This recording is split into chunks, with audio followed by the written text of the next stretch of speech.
I played this patch to its full extent. All my episodes are completed, all of them are. So my verdict of the game, it is an absolute S tier. A game I recommend to those that enjoy the superhero genre and love narrative games, or you just like one of those. It doesn't matter. You got to try this one. This patch is an exceptional game, fabulous, wonderful, and I expected to enjoy it, but not as much as I did, to be honest. The story of the game takes place in a world where people have powers of different sorts. Imagine the Incredibles from Disney, however, instead of them saving people out of their own goodwill, some become heroes for hire by working in a company called SDN. Their job is to help people that call the service, instead of calling 911, and getting help from first responders. The heroes answer the calls. In the game, we follow the story of Robert Robertson, a normal guy that saves people with his mecha suit. You might think, oh, like Tony Stark. No, actually, no. Tony Stark is... Genius, billionaire, playboy, philanthropist. Well, Robert inherits the suit as a family tradition, so they're quite different. However, at the start, he loses the suit while trying to enact revenge on the death of his father, who died at the hands of the villain Shroud. When the Mecha Man suit is destroyed, Robert is invited to join SDN and help out, guiding a team of misfits and ex-villains called Team Z in becoming better superheroes. This is the adventure of this patch.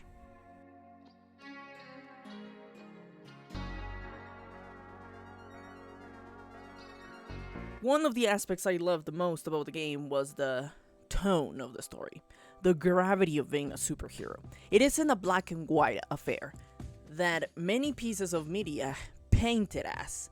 Instead, it is an array of shades meddling with one another. This can be seen throughout the same characters in Kevin the World.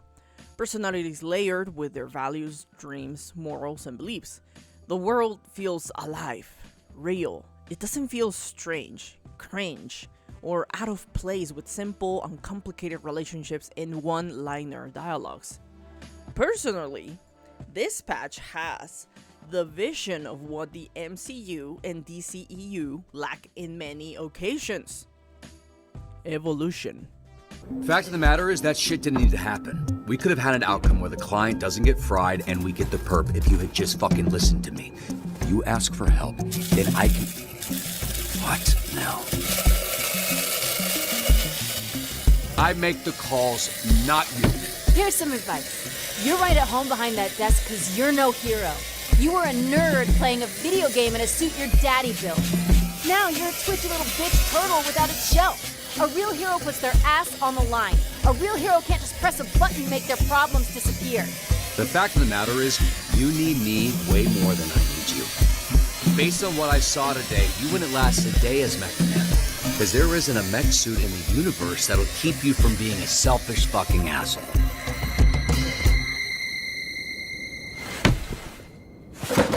Powers. Strong, out there for all to see. Flying through the sky. Nothing to hide. What's your point? I have fucking villain powers. I can turn invisible and skulk in the shadows. My powers let me steal shit and watch famous people fuck. Being a villain is my fate. It's in the fucking stars. In the same way that blonde Blazer was always meant to be a hero. There's no such thing as fate. It's bullshit. It's just something we cling to because we think we're the main character of life. We're not. Or a bunch of flesh blobs with depression on a floating rock. Is that supposed to be comforting? Yeah, because no one's paying attention if you want to switch things up. You've already been a hero, okay? You have no idea what I'm dealing with. Oh, get out of here. At least you were born with powers. I don't have shit. So according to your dumbass theory, I should be an accountant.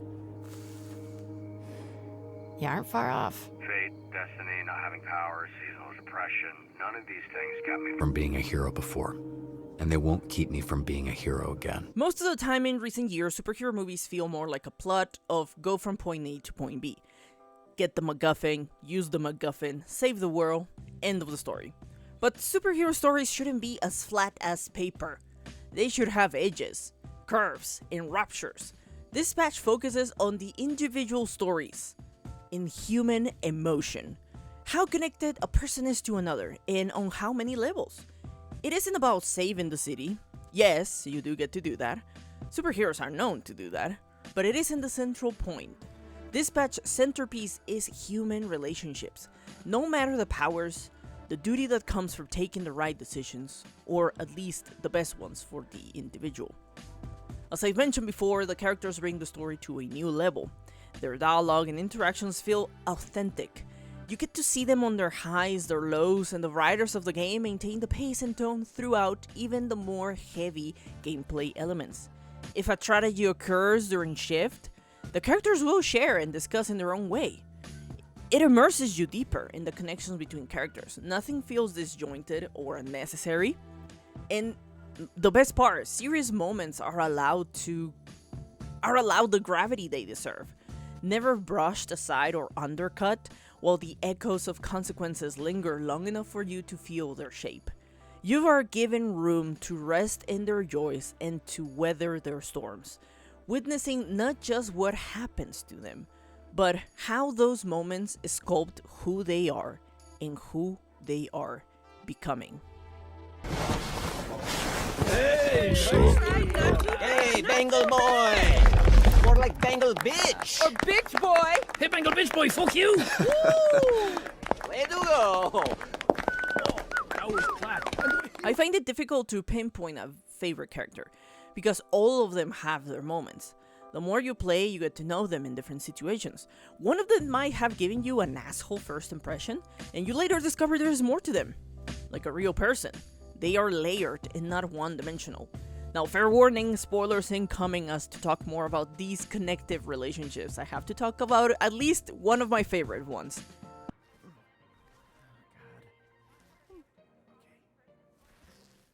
Yep, that's not right. That is not right. That is, yep, just, yeah. Okay, let me help you. Oh, no, with no, not necessary. I'm sure It's soaked. You nervous? Big job interview. No, I mean, yes, but yes is more... My powers make everything...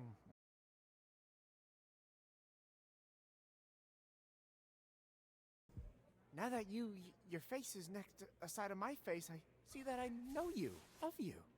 You're Mecha Man. You're dead, I thought. Just on the inside.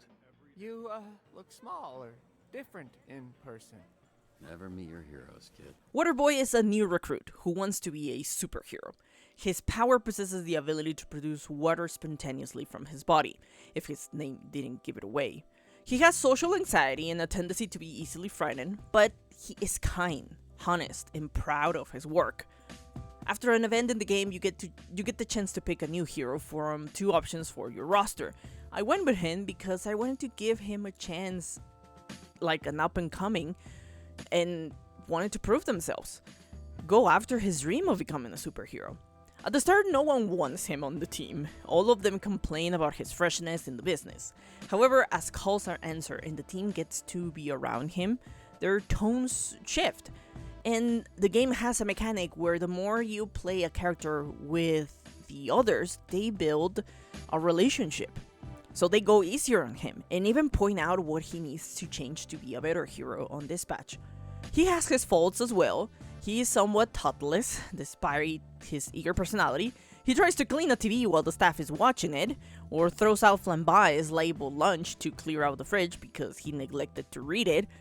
But you get some beautiful moments with him, in which his characterization and personality shine.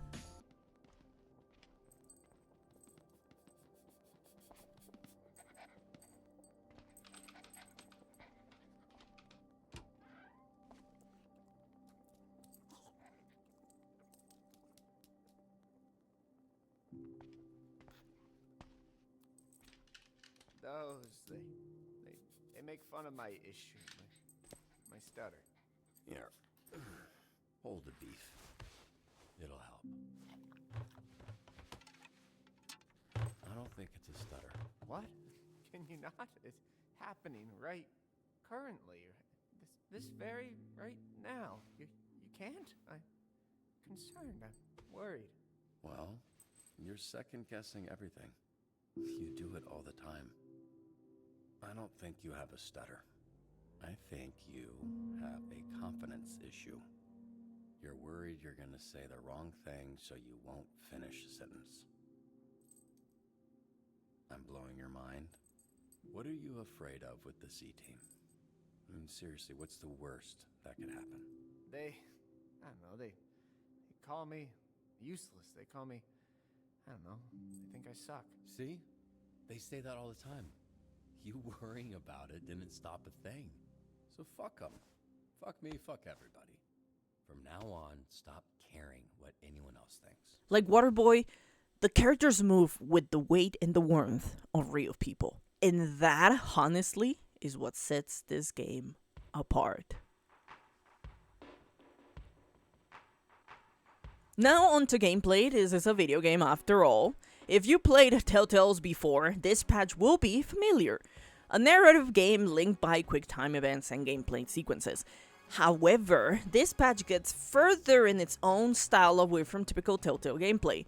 This patch integrated more game-like components like strategy, simulation, and RPG. Robert, the main character, is tasked with dispatching heroes to all sorts of emergencies. Each crisis will require a different approach or set of skills. Some calls will allow you to send more than one hero, and it isn't necessary to fill every spot. It all depends on the needs of the mission, also your own hero administration. Because the more heroes you use in one call, the more heroes that will be occupied and resting while the other calls require attention. So each call has a set of keywords that hint at what skills are better suited for the job. You wouldn't need a muscle hero with low intelligence for stealth recon mission. The team of 8 heroes assigned to Robert are known as the Team Z, and they work under your command and decision making to complete emergencies. When a call comes in, you'll have a limited time to pull it up and assign the hero. When you click on the call, time will pause to allow you to read over the briefing and take decisions and see what kind of assistance they need.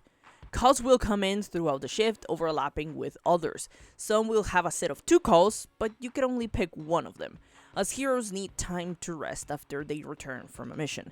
This means your optimal hero may not be available in time if already out on a call, returning, or resting. Your hero will instead need to focus on timing assignments right, or compromising and using other heroes that may still get the job done, even if not perfect. Each hero call will rely on stats to help determine the outcome. The stats are combat, intellect, vigor, charisma, and mobility. You won't know the full extent of the stats needed for a situation. You just need to carefully assess the information through the keywords it provides to determine the best suited hero for the job. For example, one suggestion to educate groups is typically looking for high intellect and charisma.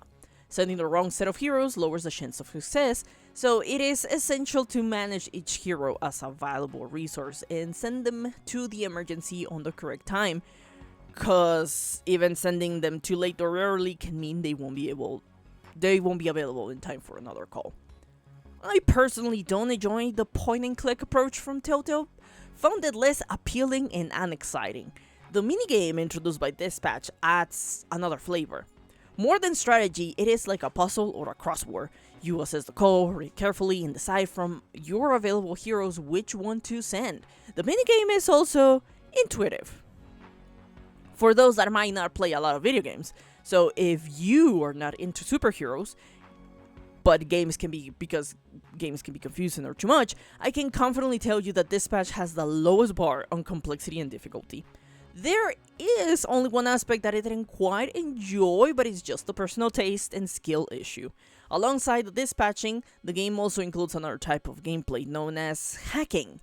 This one works as hidden levels. They don't always appear, though in some missions are necessary and can be avoided. But hacking is played as a spherical object that rolls through connected lines. It isn't too complicated, but in some cases it can be hectic, as you have to solve puzzles and run from antiviruses looking to eliminate you. I couldn't complete a lot of them successfully. Again, it's a skill issue. Thankfully, the game is incredibly forgiving, and if you fail a specific hacking mini-events, it won't punish you, and the story will continue as normal.